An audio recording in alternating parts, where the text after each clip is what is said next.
ہو گیا آدھا منٹ ہے۔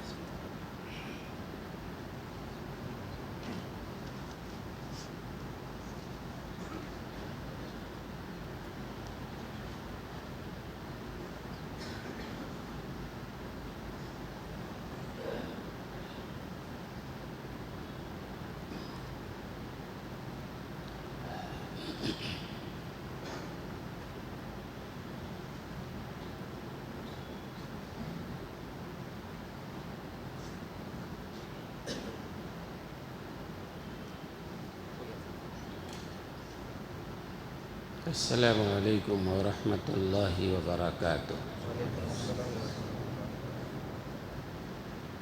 بسم اللہ الرحمن الرحیم۔ الحمد للہ رب العالمین،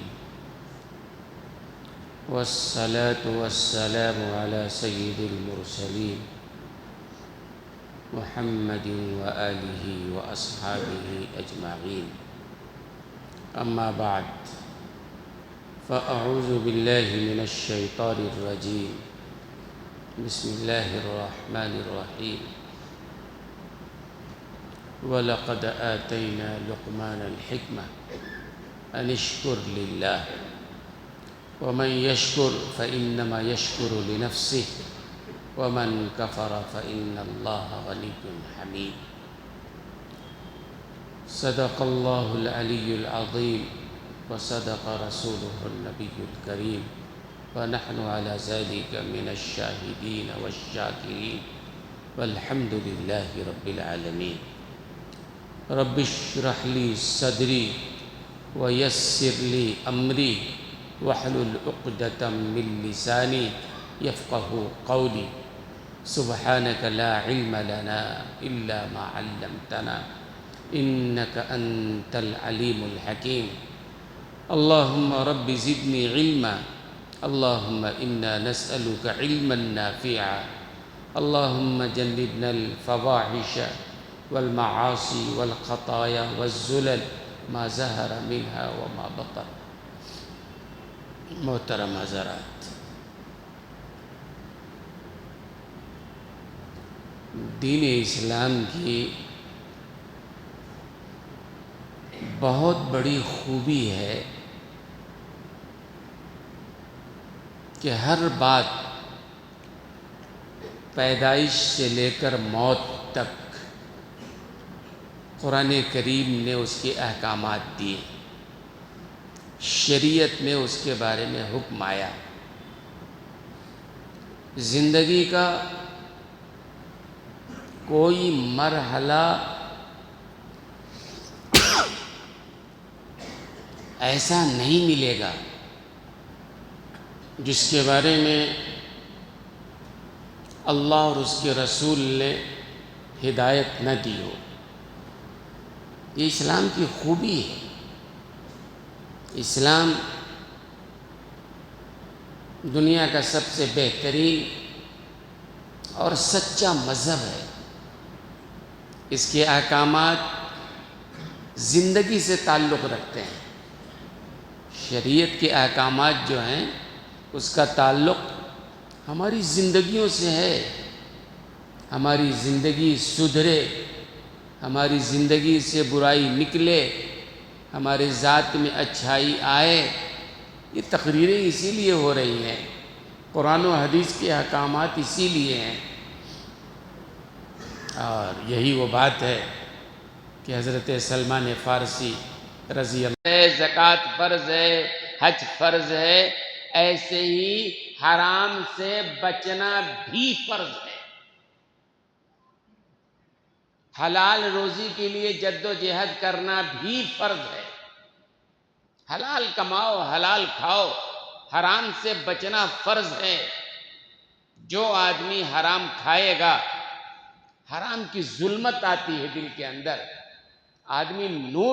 آدمی حلال کھاتا ہے تو حلال کا نور دل میں آتا ہے۔ جو آدمی حلال کھائے گا، نیکی کرنے کی طرف طبیعت مائل ہوگی، اچھی طبیعت ہوگی، نماز پڑھنے کو جی چاہے گا، قرآن پڑھنے کو جی چاہے گا، سچ بولے گا، امانت داری دیانت داری کے ساتھ تجارت کرے گا، اور جب آدمی حرام کھائے گا تو حرام کھانے والے کو نماز پڑھنے کو بھی جی نہیں چاہے گا، قرآن پڑھنے کو بھی جی نہیں چاہے گا، نیکی کی طرف طبیعت مائل نہیں ہوگی۔ تو علماء نے لکھا جس طرح نماز فرض، روزہ فرض، زکوٰۃ فرض، حج فرض، ایسے ہی حرام سے بچنا بھی فرض۔ کئی لوگ سمجھتے ہیں کیا مولانا کہیں کو یہ حرام حلال۔ ایک صاحب تھے تو میرے پاس آئے اور کہنے لگے مولانا یہ حرام حلال کا بیان آپ کیوں کرتے رہتے ہیں؟ جب دیکھو حلال حرام کی بات آپ کرتے رہتے ہیں۔ اللہ رسول کی باتیں بولنے کو جاؤ، اپنی زبان میں ان کے الفاظ نقل کر رہا ہوں، کیا بولے؟ اللہ رسول کے باتیں بولنے کو جاؤ، حرام حلال نکو۔ اللہ رسول کی باتیں بولنے کو جاؤ، حرام حلال بولو نکو۔ میں بولا پاگل، یہ حرام حلال اللہ رسول کی بات تو ہے نا۔ قرآن اٹھائیں گے، قرآن کا کوئی پارہ ایسا نہیں ملے گا جس کے بارے میں جہاں اللہ نے حرام حلال کی بات نہ کی ہو۔ اللہ نے قرآن کے ہر پارے میں بار بار جگہ جگہ بھئی حرام سے بچو، حرام سے بچنا فرض ہے، حلال پر عمل کرو، حلال کمانا، حلال کھانا فرض ہے۔ وہ کیا کہہ رہے تھے؟ اللہ رسول کی باتیں بولنے کو جاؤ، حرام حلال نکو۔ میں نے معلوم کیا تو معلوم ہوا کہ وہ صاحب کسی غلط حرام کام میں ملوث تھے، وہ کاروبار غلط طریقے سے کر رہے تھے۔ میں نے کہا اللہ کے بندے میری منہ بند کر دینے سے کیا تمہارے لیے حلال ہو جائے گا؟ حرام تو حرام ہی رہے گا نا، اس کی ظلمت تو تمہارے اندر آنی ہے نا۔ اپنی اصلاح نہیں کر کے تم چاہ رہے ہو کہ میری زبان بند ہو جائے۔ کئی لوگ ایسے ہوتے ہیں، اور بھی دوسری مثالیں میرے پاس ہیں کہ آدمی کے اندر جو برائی ہوتی ہے، اور یہاں سے میں عرض کرتا ہوں حالانکہ ان کی برائی کی وجہ سے نہیں کرتا ہوں، کیونکہ اللہ رسول کا حکم ہے اس لیے میں عرض کرتا ہوں۔ تو کئی لوگ جو ہے بیچارے وہ پریشان ہو جاتے ہیں، کئی کو یہ بات، کئی کو وہ بات۔ میں کہا کرتا ہوں کہ اگر اس طرح کرو تو جو بے نمازی ہے بولے گا نماز پر بولو نہ کو، جو روزہ نہیں رکھنے والا بولے گا روزہ پر بولو نہ کو، جو جھوٹا ہے وہ بولے گا جھوٹ پر بولو نہ کو، جو حرام خور ہے بولے گا حرام پہ بولو نہ کو، جو غیبت کرنے والا ہے کہے گا غیبت پہ بولو نہ کو، کوئی شراب خور زناکار ہے بولے گا اس پر بولو نہ کو۔ بولو، میں کیا بولنا سو؟ کون سے موضوع پہ بولنا؟ اللہ بھی خوش ہو جانا، شیطان بھی خوش ہو جانا، ہے کوئی ایسا موضوع بھائی؟ نہیں نا۔ یہاں سے بیٹھنے کے بعد خدا کی قسم یہ اسٹوری کی جگہ نہیں ہے کہ میں آپ کو دنیا بھر کی اسٹوری سناؤں۔ ہاں، واقعات اصل میں قرآن اور حدیث کی روشنی میں ثابت کرنے کے لیے واقعات بیان کیے جاتے ہیں، اور واقعات خود اللہ نے قرآن میں بیان کیا ہے۔ قرآن کریم میں اللہ نے مکھی کی مثال دی ہے، قرآن کریم میں اللہ نے مکری کی مثال دی ہے۔ تو کفار مکہ اس کا بھی مذاق اڑاتے تھے، دیکھو بھئی کیسی کتاب ہے ان کی، اس کتاب میں مکھی کا تذکرہ ہے، مکری کا تذکرہ ہے، اور اس طرح چھوٹی موٹی چیزوں کا تذکرہ ہے۔ اللہ نے کہا ان اللہ لا یستحی ان یضرب مثلا ما بعوضۃ فما فوقها، اللہ کو حیا نہیں آتی ہے کہ وہ مچھر یا اس سے بھی کمتر درجے کی چیز کی مثال دے۔ تو اللہ نے خود مثالیں دی ہیں، کس بات کے لیے؟ تاکہ لوگوں کے سمجھ میں بات آئے۔ تو مثالیں جو دی جاتی ہیں یہاں بات سمجھانے کے لیے، بات تو وہی ہوتی ہے۔ اب مثال کے طور پر مجھے آج جو سمجھانا ہے وہ میں بولوں گا، آخر تک بھی بات کرنی ہے مجھے۔ آج جو اصل میں سمجھانا ہے بڑا اہم مسئلہ ہے اور توجہ کی ضرورت ہے، اور بڑا عام ہوتا جا رہا ہے۔ وہ مسئلہ کیا ہے؟ دیکھو بھئی، اللہ نے ہر ایک کی حالت الگ الگ بنایا ہے۔ کسی کو اللہ نے صاحب مال بنایا ہے، کسی کو اللہ نے صاحب مکان بنایا ہے، کسی کو اللہ نے دکان کا مالک بنایا ہے، کسی کو اللہ نے کرایہ دار بنایا ہے۔ اور یاد رکھنا سب میں مصلحت ہے، اللہ کی مصلحت کے بغیر کچھ نہیں ہے۔ اللہ کی حکمت ہے، اللہ نے اگر ہم کو گھر نہیں دیا، ذاتی گھر نہیں دیا ہے، اس میں بھی اللہ کی مصلحت ہے۔ کیا مصلحت ہے اللہ کو معلوم ہے۔ اور حضرت مولانا عبد المعبود صاحب رحمۃ اللہ علیہ 120 سال کی عمر میں انتقال ہوا۔ حضرت مولانا عبد المعبود صاحب رحمۃ اللہ علیہ بڑے عالم تھے، بڑے عالم تھے، لیکن زندگی بھر کرائے کے گھر میں تھے، اپنا گھر نہیں بنا سکے۔ لیکن حضرت بولتے تھے میں سالوں سے اللہ سے مانگ رہا ہوں، شب قدر میں بھی مانگ رہا ہوں، شب برات میں بھی مانگ رہا ہوں، نمازوں میں بھی مانگ رہا ہوں، اے اللہ اپنا گھر دے دیجئے، اپنا گھر دے دیجئے، لیکن اللہ نے اپنا گھر نہیں دیا ہے۔ پھر فرمایا کرتے تھے یہی ہمارے لیے بہتر ہوگا، اللہ کو ہماری مصلحت معلوم ہے، کم سے کم اسی بہانے ہم اللہ سے دعا تو مانگ رہے ہیں۔ اگر اللہ گھر دے دیتے دعا مانگنا چھوٹ جاتا۔ تو اللہ کی مصلحت معلوم ہے، بھئی کس کو دینا ہے، کس کو نہیں دینا ہے، کس کو دیا، کس کو نہیں دیا ہے۔ حضرت مولانا علی میاں رحمۃ اللہ علیہ نہ صرف ہندوستان کے بلکہ عالم اسلام کے بڑے عالم تھے۔ تقیہ رائے بریلی میں باپ دادا کا خاندانی گھر تھا۔ لکھنؤ شہر جہاں ندوہ ہے وہاں حضرت رہتے تھے، ان کے رشتہ دار کرائے کے گھر میں رہتے تھے، حضرت کرائے کے گھر میں رہتے تھے، اپنا گھر نہیں تھا۔ اتنے بڑے عالم اسلام کے عالم، تو حضرت کو فیصل ایوارڈ ملا۔ وہ شاہ فیصل ایوارڈ ایک ہے، ہر سال عالم اسلام کے کسی بڑی عظیم شخصیت کو ایوارڈ ملتا ہے، وہ اس کے پیچھے بڑی رقم ہوتی ہے۔ ظاہر ہے شاہ فیصل کے پاس، حکومت سعودی کے پاس پیسے کا مسئلہ نہیں ہے۔ تو حضرت مولانا علی میاں رحمۃ اللہ علیہ جب باحیات تھے تو ان کے لیے شاہ فیصل ایوارڈ کا اعلان ہوا کہ اس سال کا شاہ فیصل ایوارڈ مولانا علی میاں کو ملے گا، اور اس کے اندر لاکھوں روپے کی رقم ہوتی تھی۔ تو حضرت مولانا علی میاں کو جیسے معلوم ہوا کہ میرے لیے شاہ فیصل ایوارڈ کا اعلان ہوا ہے، حضرت نے دو کام کیا۔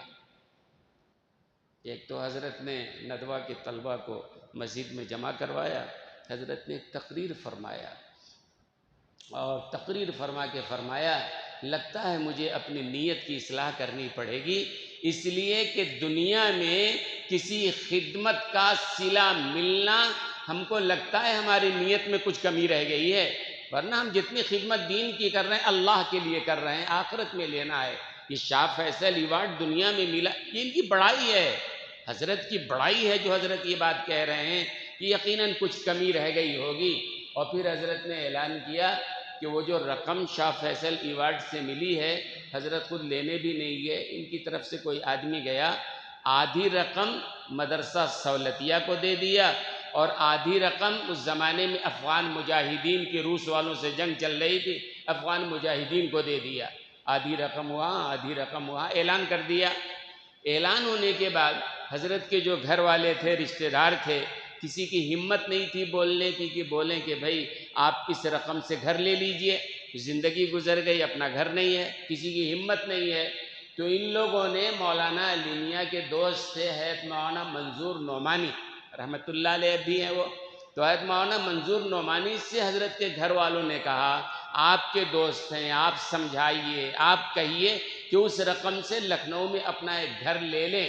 حضرت مولانا منظور نعمانی صاحب نے کہا مولانا علی میاں سے بھئی اللہ کی طرف سے انعام ملا ہے، آپ اس رقم سے گھر لے لیجئے یہاں لکھنؤ میں۔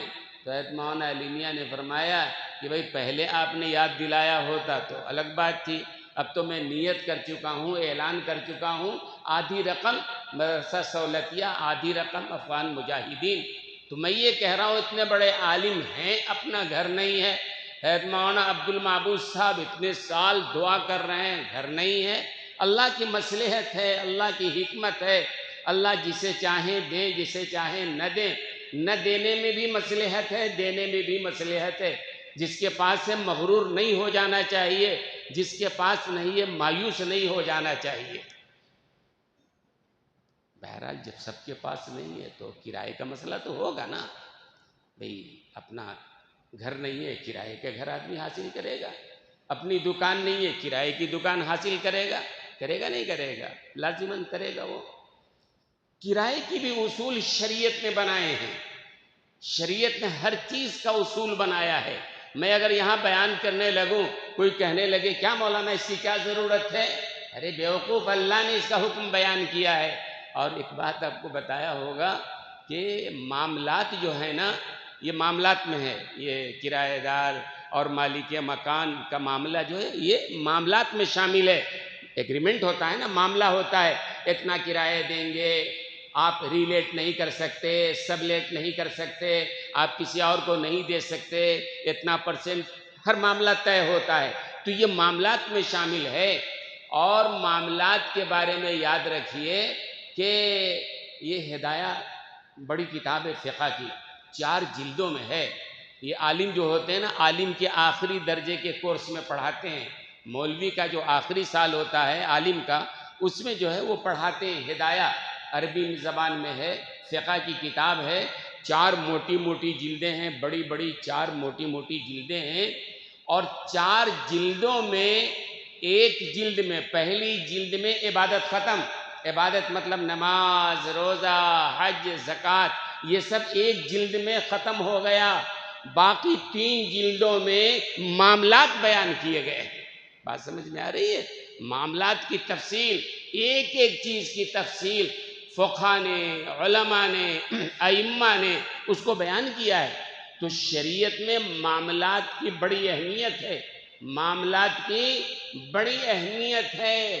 عبادات اپنی جگہ مسلم، یہ حقوق العباد بولتے ہیں نا، اور حقوق اللہ بولتے ہیں۔ حقوق اللہ کا مطلب اللہ کا حق، نماز اللہ کا حق ہے، روزہ اللہ کا حق ہے، زکوٰۃ اللہ کا حق ہے، حج اللہ کا حق ہے، فرض ہے۔ فرض کرو کسی نے نماز میں کوتاہی کی، یہ اللہ کا حق ہے، اللہ چاہے معاف کرے، کوئی پکڑ نہیں سکتا ہے۔ روزے میں کسی نے کوتاہی کی، اللہ کا حق ہے، اللہ چاہے معاف کرے نہ کرے، اللہ کا معاملہ ہے۔ ایسی حج، زکوٰۃ ہے، حج ہے۔ لیکن معاملے میں اگر ایک سوئی بھی کسی کا رکھ لیا ہے، اللہ بھی معاف کرنے والے نہیں ہیں جب تک وہ نہ معاف کرے جس کا حق۔ بڑا سنگین مسئلہ ہے نا، معاملات بڑا سنگین ہے۔ اور مجھے بات یاد آ رہی ہے موسیٰ ابن مہران ابراہیم تیمی کا۔ موسیٰ ابن مہران اور ابراہیم تیمی دونوں دوست تھے، حرم کے رہنے والے دونوں دوست۔ ابراہیم تیمی کا انتقال ہوا، انتقال کے بعد موسیٰ ابن مہران نے خواب میں دیکھا اپنے دوست کو، پوچھا کہ بھئی کیا حال ہے، اللہ کے پاس جانے کے بعد کیا معاملہ ہوا؟ ہم سب کو بھی تو جانا ہے نا، کیا مرحلہ ہوگا، کیسے حالات ہوں گے؟ دوست احباب تو مٹی میں دفن کر کے آ جائیں گے، لیکن اللہ کے پاس تو ہم کو جانا ہے، جواب دینا ہے نا۔ ہر آدمی کے دل میں وہ احساس رکھنا کہ ہم کو اللہ کے پاس جواب دینا ہے، اللہ کے پاس ہمارے ہر معاملے کو، ہر کام کو سامنے کھولا جائے گا۔ تو یہ حقوق اللہ، حقوق العباد، میں موسیٰ ابن مہران کی بات کر رہا تھا، ان کے دوست کا انتقال ہو گیا، خواب میں دیکھا، پوچھا کیا حال ہوا؟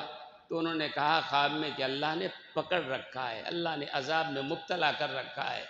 بڑی حیرانی ہوئی دوست کو، اس لیے کہ ابراہیم تیمی وہ شخصیت تھے 20 سال تک مسلسل حرم میں نماز پڑھنے والے، حرم کے رہنے والے تھے، مسلسل 20 سال تک وہیں عبادت کیا۔ ایسا انسان جو حرم میں 20 سال تک نماز پڑھنے والا، روزہ رکھنے والا، عبادتیں کرنے والا، اور اللہ نے عذاب میں گرفتار کر رکھا ہے۔ موسیٰ ابن مہران نے پوچھا بھئی بات کیا ہے؟ کچھ وجہ ہوگی نا، کیوں اللہ نے پکڑ رکھا ہے؟ آپ تو ماشاءاللہ نمازی ہیں، حاجی ہیں، اور روزہ رکھنے والے، حرم میں عبادت کرنے والے، جہاں 1 کا 1 لاکھ ثواب ملتا ہے، پھر عذاب میں اللہ نے کیوں پکڑ رکھا ہے؟ غور سے سنیے، دل و دماغ میں بٹھائیے۔ تو انہوں نے کہا اس لیے اللہ نے پکڑ رکھا ہے کہ ایک دفعہ میں نے اپنے پڑوسی سے ایک سوئی لیا تھا کپڑا سلنے کے لیے، وہ سوئی واپس نہیں کر سکا، اس سوئی کی وجہ سے اللہ نے عذاب میں گرفتار کر رکھا ہے۔ اب بتائیے وہ لوگ جو دوسروں کا ہڑپ کرتے چلے جا رہے ہیں، دوسروں کی چیزوں کو ہڑپ کر رہے ہیں، غصب کر رہے ہیں، قبضہ کر رہے ہیں۔ اصل میں آج مجھے بات کرنی تھی کہ یہ جو کرائے پہ جو لوگ رہتے ہیں، ایک اصول طے ہوتا ہے، یہ مسجد کی کرایہ دار ہوں، یا پرائیویٹ طور پر کسی کے کرایہ دار ہوں. ابھی بھی ایک صاحب جمعہ سے پہلے ایک صاحب آئے تھے، ایک کرایہ دار کا مسئلہ بول رہے تھے کہ ذرا آپ فیصلہ کر دیجئے.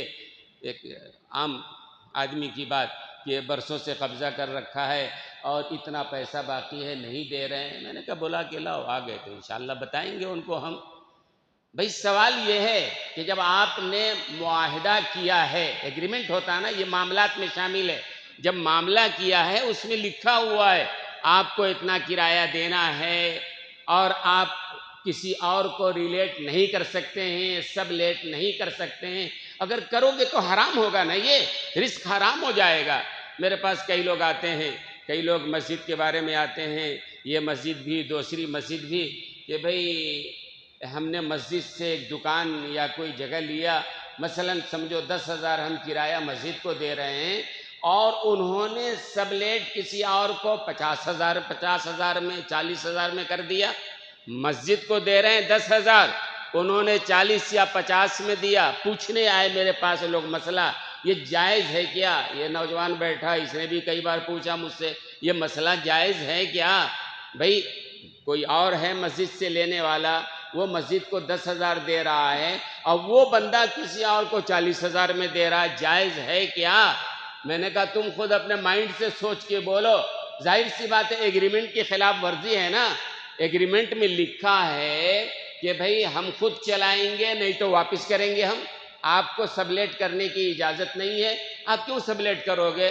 جب سبلیٹ کر رہے ہو آپ تو حرام ہے، یہ ناجائز ہے. میں نے اس کو بتایا کہ اچھی طرح دل و دماغ میں رکھو. اچھا کہتے ہیں سب لوگ ایسا ہی کر رہے ہیں نا. کئی لوگ کیا کہتے ہیں؟ سب لوگ ایسا ہی کر رہے ہیں نا. یہ سب لوگ ایسے ہی کر رہے ہیں، کوئی دلیل نہیں ہے. یہ سب لوگ جھوٹ بول رہے ہیں. جھوٹ بولنا جائز ہو جائے گا؟ 5% لوگ نماز پڑھ رہے ہیں، 95% نہیں پڑھ رہے ہیں، نماز نہ پڑھنا جائز ہو جائے گا؟ حرام کما رہے ہیں، حرام کھا رہے ہیں اکثر لوگ، کیا جائز ہو جائے گا؟ شراب پینا عام ہے، کیا جائز بنا دیں اس کو ہم؟ تو اس طرح سے کوئی برائی عام ہو جائے تو وہ جائز نہیں، حرام ہی رہے گا. بھئی آپ نے ایگریمنٹ کیا ہے پارٹی سے، مسجد ہو یا عام پبلک ہو، کہ ہم سبلیٹ نہیں کریں گے. آپ سبلیٹ کر رہے ہو، یہی حرام تو یہی ہو گیا، غلط ہو گیا نا. اور پھر عام پبلک تو چھوڑتی بھی نہیں ہے. عام لوگوں کی دکان اگر ہو، گھر ہو، کوئی ایسا کرے چھوڑنے کو تیار نہیں. مسجد میں لوگ یہ کرتے ہیں. ممکن ہے آپ میں کوئی سوچ رہا ہوگا کہ آخر یہ مضمون اختیار کیوں میں نے کیا ہے.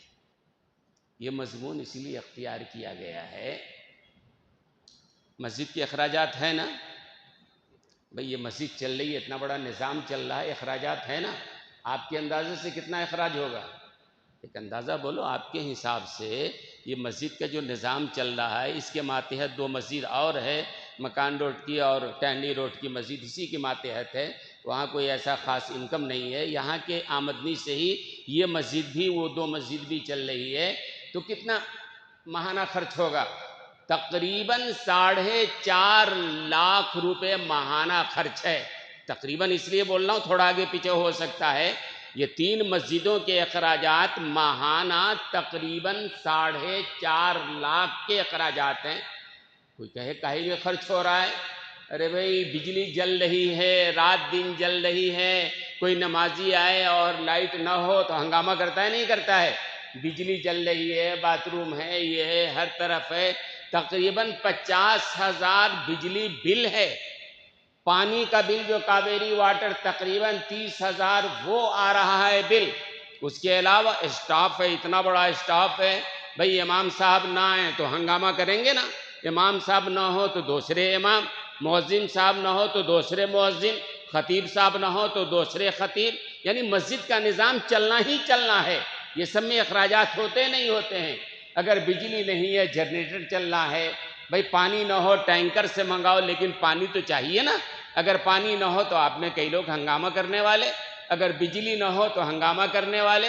اے سی چل رہی ہے، ظاہر سی بات ہے اس کے پیچھے اخراجات ہے. یہ فین چل رہے ہیں، اس کے پیچھے اخراجات ہے.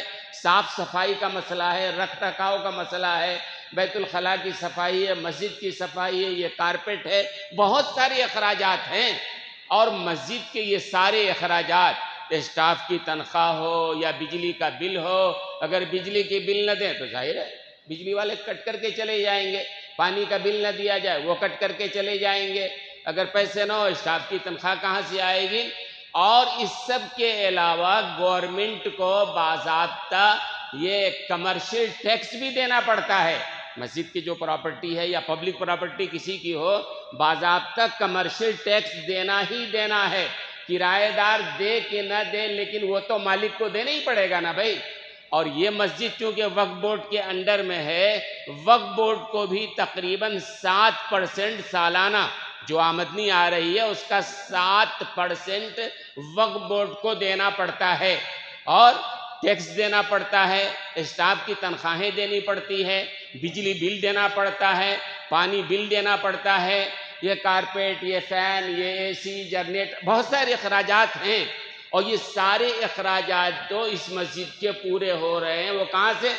کبھی آپ نے سنا کہ اس مسجد کے اخراجات کے لیے چندہ ہو رہا ہے؟ نہیں نا، مسجد کے اخراجات کے لیے چندہ نہیں وصول کیا جا رہا ہے، بلکہ وہ جو کرایہ دار ہیں انہی کرایوں سے مسجد کے اخراجات کو پورا کیا جا رہا ہے۔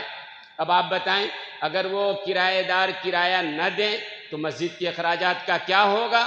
اب صورتحال یہ ہے کہ ذمہ دار، اچھا کئی لوگوں کے دل و دماغ میں ہوگا کہ بھئی مسجد کے جو ذمہ دار ہیں وہ کھا جاتے ہوں گے۔ نہیں، غلط فہمی گناہ ہے، بدظنی گناہ ہے۔ یہ کرایہ کا ایک نیا پیسہ بھی کسی ذمہ دار کے جیب میں نہیں جا رہا ہے، باضابطہ حساب کتاب آفس میں ہیں، مینیجر ہیں، کوئی ایک نیا پیسہ کوئی کمیٹی کا یا امام صاحب یا خطیب صاحب یا مینیجر صاحب وہاں بیٹھے ہیں، ایک پیسہ کوئی نہیں کھا رہا، حساب کتاب ہے، جو بھی آ رہا ہے مسجد کے اخراجات کے لیے اس سے کام چل رہا ہے۔ اب صورتحال یہ ہے کہ لاکھوں روپے جنہوں نے مسجد کی دکانوں کو کرائے پہ لے رکھا ہے، پہلی بات تو آپ بھی جانتے ہیں کہ مارکیٹ کے مقابلے میں مسجد کے جو دکانوں کا کرایہ کم ہی رہتا ہے نا، بہت کم رہتا ہے۔ اگر بازو کی دکان اگر 50,000 کی ہے تو مسجد کا 10 سے 15 بہت ہو گیا۔ کم کرایہ رہنے کے باوجود بھی کئی لوگ ایسے ہیں، میں سبوں کی بات نہیں کر رہا ہوں، لیکن کئی لوگ ایسے ہیں مسجد کے کرایہ دار اور عام کرایہ دار بھی جو ستا رہے ہیں، مسجد پریشان ہے، مسجد کے لوگ پریشان ہیں، بھئی کیسے آخر ہوگا؟ اور مینیجر صاحب اور دوسرے لوگ جب جاتے ہیں وصول کرنے کے لیے فون کرتے ہیں تو فون نہیں اٹھاتے ہیں، ٹال مٹول سے کام لیتے ہیں، مختلف بہانے بناتے ہیں۔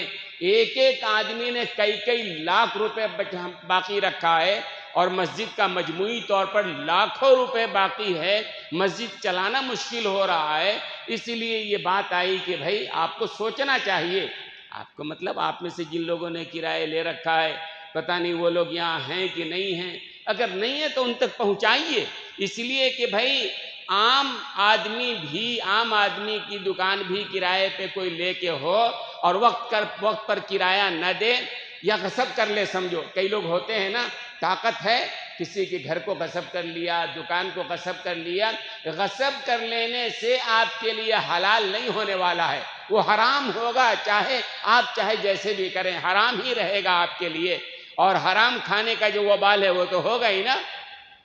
اس لیے جو ہے آدمی کو یہ سوچنا پڑے گا کہ بھئی ہم یہ جو کام کر رہے ہیں، اور چلو بہت سارے لوگ مقدمہ بھی کرتے ہیں، دو پہلو ہے، ایک قانونی پہلو ایک شرعی پہلو۔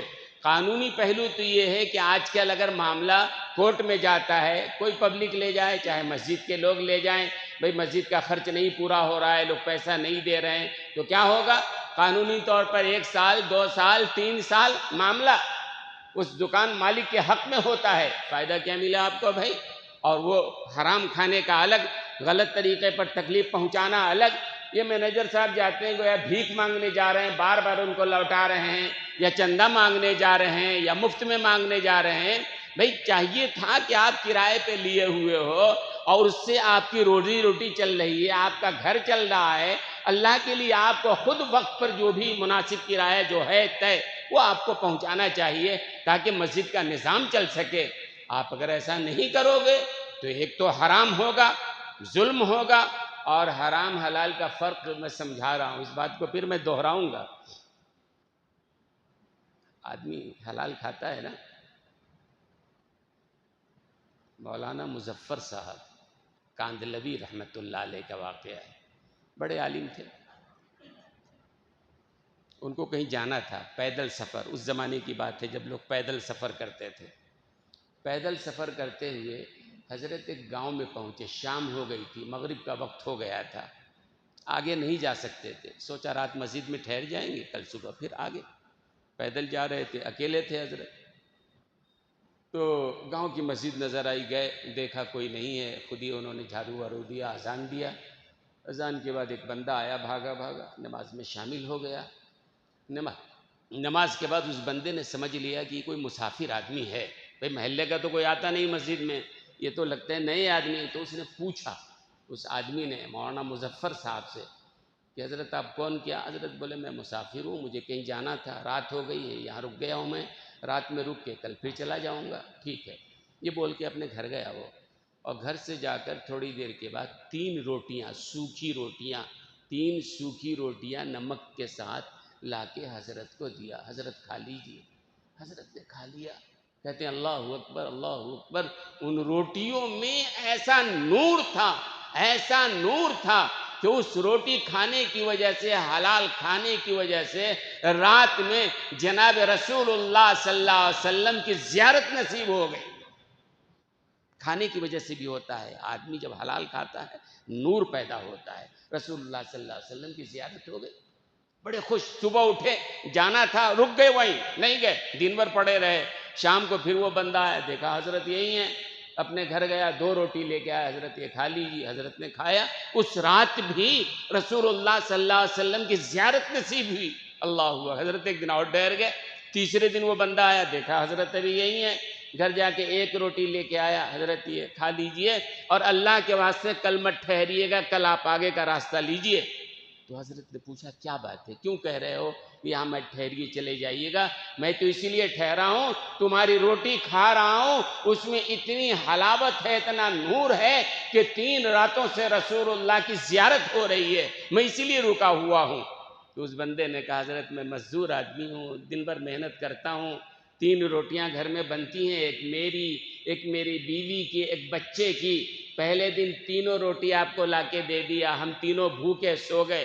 دوسرے دن بچے کے اندر بھوک برداشت کرنے کی طاقت نہیں تھی، میرے اور میری بیوی کی روٹی 2 لا کے دیا، بچے کو کھلا دیا۔ دوسرے دن جو ہے بیوی بچے دونوں کو کھلایا، میں بھوکا رہ گیا۔ اب کل تیسرا دن ہے، میرے اندر بھی برداشت کرنے کی طاقت نہیں ہے، میں اپنا حصہ کھاؤں گا، آپ کو نہیں دے سکوں گا۔ اللہ اکبر۔ تو آپ نے دیکھا وہ جو محنت مزدوری سے، مشقت سے کام کر رہا ہے، اس کی روٹی میں اللہ نے نور رکھا ہے۔ اس طرح سے کرایہ دار جو ہیں کرائے کے پیسے کو رکھ لیں، ستائیں، اونر کو ستائیں، اور یہ تو معاملہ مسجد کا ہے بھائی، مسجد کا نظام چلنا ہے، مسجد کے اخراجات پورے ہونے ہیں، اور ابھی میں نے بتایا سارے اخراجات مسجد کے ہیں، اور مسجد والوں کو، ذمہ داروں کو پریشانی ہو رہی ہے، لوگ نہیں دے رہے ہیں، اس لیے ہم کو سوچنا چاہیے۔ حلال کھانے کی بات سمجھ میں آئی؟ حرام کھانے کا واقعہ بھی سنو، اور یہ سب معتبر واقعہ سنا رہا ہوں، واقعہ اس لیے سنا رہا ہوں تاکہ دل و دماغ میں بات بیٹھے۔ علی ابن مدینی رحمت اللہ علیہ ایک بزرگ ہیں، کہتے ہیں کہ ہمارے والد صاحب کا انتقال ہو گیا، تو روزانہ فجر کے بعد میں قبرستان جا کے قرآن پڑھ کے ان کو ایصال ثواب کرتا تھا، میں حافظ قرآن تھا۔ حضرت علی ابن مدینی کہتے ہیں ایک دفعہ رمضان المبارک کے 27ویں تاریخ کو، ذرا رمضان میں فجر جلدی ہو جاتی ہے نا، میں فجر پڑھ کے قبرستان گیا، والد صاحب کے قبرستان پہ بیٹھ کے قرآن پڑھ رہا تھا، تو بازو میں تھوڑی دوری پہ ایک نیا قبر بنا تھا، اس قبر سے چیخنے کی اور بڑے دردناک آواز آ رہی تھی۔ میں پریشان ہو گیا، کیونکہ لوگ ابھی نہیں آئے تھے، اندھیرا تھا، ذرا توجہ کیا تو معلوم ہو اس قبر سے آواز آ رہی ہے، جیسے اسے مارا جا رہا ہو، کوٹا جا رہا ہو۔ خیر متوجہ ہوا تو دیکھا اسی قبر سے آواز۔ پھر آہستہ آہستہ جب روشنی ہو گئی، لوگ آنے لگے، آہستہ آہستہ وہ آواز بھی بند ہو گئی۔ اس کے بعد جب لوگ آئے تو میں نے لوگوں سے پوچھا یہ قبر کس کی ہے بھائی؟ تو لوگوں نے گاؤں کے بستی کے ایک آدمی کا نام بتایا، تو حضرت علی ابن مدینی کہتے میں اس آدمی کو جانتا تھا، بڑا نمازی، متقی، پرہیزگار، صف اول میں نماز پڑھنے والا۔ میں بڑا حیران ہو گیا کہ بھئی نمازی اور اس طرح حاجی اور اس طرح صف اول میں نماز پڑھنے والا، اور اس کو عذاب ہو رہا ہے، بہت پریشان۔ خیر میں نے کہا معلوم کریں، محلے میں گیا، اور اس کے محلے میں جا کر اس کی عمر کے جو لوگ تھے، ہم عمر، ان سے پوچھا کہ یہ آدمی قبر والا کیسا تھا؟ تو محلے کے لوگوں نے کہا نیک تھا، بڑا متقی تھا، پرہیزگار تھا، ہاں البتہ ایک بات تھی، وہ ایک بات سنانا چاہتا ہوں۔ ایک بات یہ تھی کہ اس کی ایک دکان تھی، اولاد نہیں تھی، یہ بوڑھا ہو گیا تھا، تو سوچا میں بڑھاپے میں دکان تو چلا نہیں سکوں گا، میری کوئی اولاد ہے نہیں، میں کیا کروں؟ اس کے غلط دوست احباب نے مشورہ دیا دکان بیچ ڈالو، وہ پیسہ جو ہے بینک میں رکھ ڈالو، سودی کاروبار یعنی سود میں استعمال ہوگا، بینک تم کو نفع دیتا رہے گا، اس سے زندگی گزارو۔ علماء سے مشورہ کرتا تو بات الگ تھی، دوستوں نے کہا دکان بیچ دیا، وہ پیسہ لے کے بینک میں رکھ دیا، اب ہر مہینے ایک مناسب رقم آتی، اس سے کھاتا پیتا، مسجد میں پڑا رہتا۔ اب اس کے بعد علی ابن کے مدینی کہتے ہیں نماز، روزہ، حج، عبادت سب برباد ہو گئی، چونکہ وہ سود کھاتا تھا۔ ایسی جو حرام کھاتا ہے، چاہے نماز پڑھو چاہے کچھ کرو، اللہ کی پکڑ سے بچنے والا نہیں ہے۔ اس لیے حقوق العباد کے معاملے میں بڑے ڈرنے کی ضرورت ہے۔ بھئی آپ نے کرائے پہ لیا ہے، جن شرطوں پہ لیا ہے ان شرطوں کے مطابق عمل کیجئے۔ یہ تو اللہ کے گھر کا مسئلہ ہے نا، عام لوگوں کے ساتھ بھی ہو تو غلط ہے، اور یہ اللہ کے گھر کا مسئلہ ہے، یہ ظلم ہے، یہ ڈاکہ ہے۔ اور ایک صاحب کہتے ہیں کہ چوری تو چھوٹا لفظ ہے، چوری تو کہتے ہیں کہ آدمی رات کی تاریکی میں یا چھپ چھپا کے چوری کرتا ہے نا، ڈاکہ اس کو کہتے ہیں کہ آدمی دن دھاڑے اور ظلماً آدمی لیتا ہے، چھینتا ہے۔ یہ کرایہ نہیں دینا مسجد کو، یہ ڈاکہ سے بھی بڑا جرم ہے، گناہ ہے۔ الل اعلان ہم نہیں دیں گے، کیا کرتے ہیں کر لو، کرنے کے لیے قانونی راستہ ہے۔ اگر وقف بورڈ کی عدالت میں گئے تو کچھ دنوں میں فیصلہ ہوگا اور وہ دکان بھی جائے گی۔ اسی لیے ہماری گزارش ہے، اگر وہ لوگ یہاں ہیں جنہوں نے مسجدوں کی دکانوں کو لے رکھا ہے، مسجدوں کی جگہوں کو لے رکھا ہے یا پرائیویٹ بھی لے رکھا ہے، ان سبوں سے معاملہ طے ہوا ہے، ایگریمنٹ کے مطابق اگر آپ چلے جائیں گے کوئی مسئلہ نہیں، جائز۔ ہاں اگر اونر سے آپ نے طے کر لیا ہے، کسی اونر نے لکھ کے دے دیا ہو، آپ چاہے ریلیٹ کرو، سب لیٹ کرو، چاہے جو جی میں آئے کرو، تب ٹھیک ہے، آپ کے لیے جائز ہے، لیکن ایسا کوئی لکھ کے دیتا نہیں ہے۔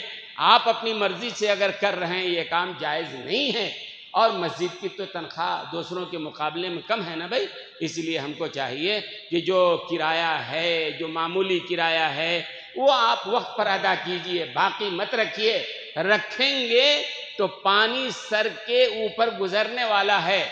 بھائی جب مسجد کے اخراجات پورے نہیں ہوں گے، آج تک کبھی آپ نے سنا اس موضوع پر تقریر؟ آج تک کبھی بھی کرائے کے معاملے میں تقریر سنا ہے آپ نے؟ ایک بات تو ذہن میں رکھیے، کرائے کی تقریر بھی قرآن و حدیث کی ضمن میں ہے، جو بات سچی ہے وہ ہم بتا رہے ہیں۔ دوسری بات کیوں بتا رہے ہیں؟ کافی لوگوں نے کرایہ باقی رکھ لیا ہے، مسجد کا چلانا جو 4.5 لاکھ روپے ماہانہ خرچ ہو رہا ہے وہ چلانا مشکل ہو رہا ہے۔ اس لیے بہرحال گزارش ہے ان لوگوں سے، اگر یہاں ہیں تو، نہیں تو آپ میں سے جن کے بھی دوست ہوں ان سے گزارش ہے، ان سے جا کے گزارش کریں، بتائیں کہ بھئی اللہ کے لیے جو اللہ کے گھر کا حق ہے وہ ادا کریں، اور دل و دماغ سے یہ بات نکالیے کہ وہ کرایہ کا پیسہ کسی ممبر کے جیب میں جا رہا ہے یا کسی اور کے جیب میں جا رہا ہے، غلط استعمال ہو رہا ہے، غلط غلط غلط، ایسا نہیں ہو رہا ہے۔ مسجد کے ہی بڑے اخراجات ہیں، 4.5 لاکھ روپے ماہانہ خرچ ہے، سال کو جوڑیں گے تقریباً 50 لاکھ کے آس پاس خرچ ہوتا ہے۔ کہاں سے آتا ہے؟ کرائے سے نا، کوئی چندہ تو نہیں ہو رہا ہے نا۔ اس لیے گزارش ہے ان حضرات سے جو کرائے پہ ہیں، اصول کے ساتھ رہیے، اللہ رزق دے رہا ہے، کم دے گا لیکن برکت دے گا۔ اصول سے آپ اگر چلو گے، کم دے گا لیکن برکت دے گا۔ غلط کرو گے، حرام طریقے پر ستاؤ گے، کرائے نہیں دو گے، تو آخر وہ کوئی پرائیویٹ ہو یا مسجد ہو وہ تو قانونی کارروائی کرے گی نا، وہ بات کی بات ہے، وہ حلال بھی نہیں ہوگا۔ رسول اللہ صلی اللہ علیہ وسلم نے ایک بات فرمایا، میں وہ بات کہہ کے بات ختم کروں گا۔ کبھی کبھی مقدمہ ہو جاتا ہے، مقدمے میں غلط آدمی جیت جاتا ہے، غلط آدمی، تو آپ کیا سمجھتے ہیں اس کے لیے حلال ہو گیا؟ ارے وہ تو جانتا ہے کہ غلط جیت گیا ہے۔ رسول اللہ صلی اللہ علیہ وسلم نے یہی فرمایا، میرے پاس بھی مقدمہ آتا ہے، اور مقدمے میں کیا ہوتا ہے؟ دلائل، جس کے بڑے زوردار دلائل ہوتے ہیں وہ جیت جاتا ہے۔ تو تو اللہ کے رسول نے فرمایا کہ میرے پاس مقدمہ آتا ہے اور کسی کے غلط دلائل کی وجہ سے میں اگر اس کے لیے فیصلہ کر دوں پھر بھی وہ چیز اس کے لیے حلال نہیں ہوگی، حرام ہی رہے گی، چونکہ وہ جانتا ہے کہ حرام ہے تو غلط فیصلے سے چیز اس کی نہیں ہونے والی ہے۔ کسی کا ظلماً چاہے پرائیویٹ طور پر کسی کے گھر کو قبضہ کر لو، دکان پہ قبضہ کر لو، جائز نہیں، برکت نہیں ہے، وہ حرام ہے، اس کی ظلمت رہے گی اور تباہی بربادی کا ذریعہ بننے والا ہے۔ اس لیے انشاءاللہ اس سے بچیں گے نا انشاءاللہ۔ اور جو حضرات کرائے پہ لیے ہوئے ان سے پھر گزارش ہے، بھئی مسجد کا نظام چلنا ہے، پریشانی میں مبتلا ہیں، اس لیے گزارش ہے کہ وہ کرایہ ادا کریں۔ اللہ تبارک و تعالی سننے سمجھنے کی، عمل کرنے کی توفیق عطا فرمائے۔